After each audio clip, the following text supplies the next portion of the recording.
ولقد أريناه آياتنا كلها فكذب وأبى قال أجئتنا لتخرجنا من أرضنا بسحرك يا موسى فلنأتينك بسحر مثله فاجعل بيننا وبينك موعدا لا نخلفه نحن ولا أنت مكانا سوى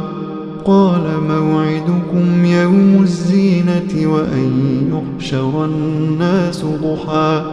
فتولى فرعون فجمع كيده ثم أتى